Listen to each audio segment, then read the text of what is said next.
নমস্কার, আমি তানিয়া। শৈশব মানে এক অদ্ভুত মায়াজাল, যেখানে বাস্তব আর কল্পনা মিলেমিশে এক হয়ে যায়। ছোটদের কাছে জগৎটা বড্ড সহজ।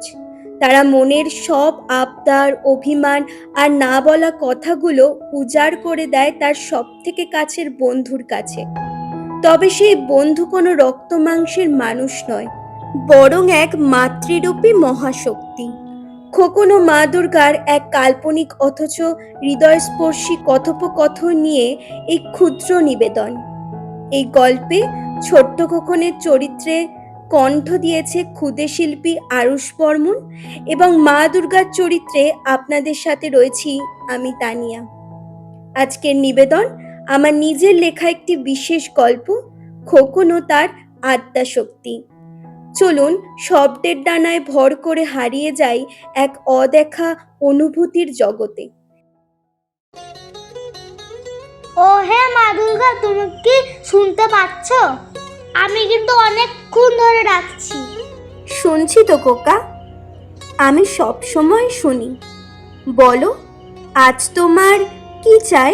চকলেট নাকি স্কুলের ছুটি? আর চকলেট চাই না। মা বলছিল তুমি নাকি সব জানো। তাহলে বলো তো তুমি কোথায় থাকো? আমি কত জায়গায় খুঁজলাম, আলমারির পাশে, খাটের নিচে, কত জায়গায় খুঁজলাম, কোথাও তো তোমাকে পেলাম না। তোমার তো 10টা হাত, তুমি কি করে লুকাবে? আমি কি চোর পুলিশ খেলছি যে খাটের নিচে লুকাবো? আমি তো তোমার ঠিক পাশেই আছি। ওই যে জানলার বাইরে শিউলি ফুলটা ফুটেছে, ওর গন্ধে আমি আছি।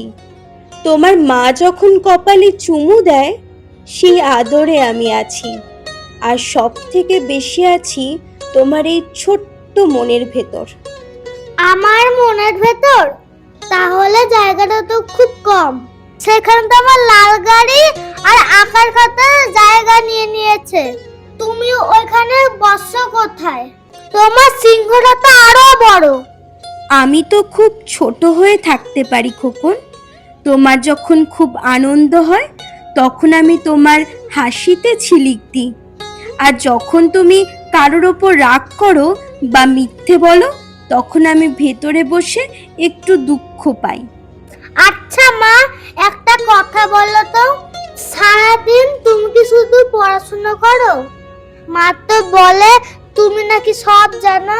নিশ্চয়ই তোমাকে অনেক মোটা মোটা বই পড়তে হয়। না রে পাগলা, আমাকে বই পড়তে হয় না। আমি শুধু সবার ভালোবাসাটা পড়ি। কে কাকে সাহায্য করলো, কে রাস্তার কুকুরটাকে খাবার দিল, এগুলো দেখলে আমার সব জানা হয়ে যায়।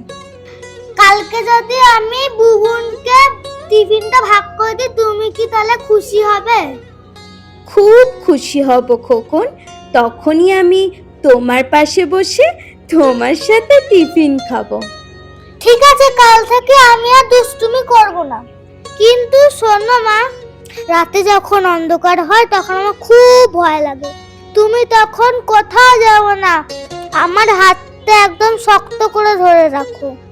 কথা দিলাম সোনা, আমি তো তোমার সাথেই থাকি। তুমি চোখ বন্ধ করে বিশ্বাস করলেই আমাকে অনুভব করতে পারবে। এখন ঘুমানোর সময় হয়েছে, চোখ বন্ধ করো তো খোকন। আচ্ছা মা, শুভরাত্রি। কালকে ভোরে আবার কথা হবে। শুভরাত্রি খোকন, ঘুমাও সোনা।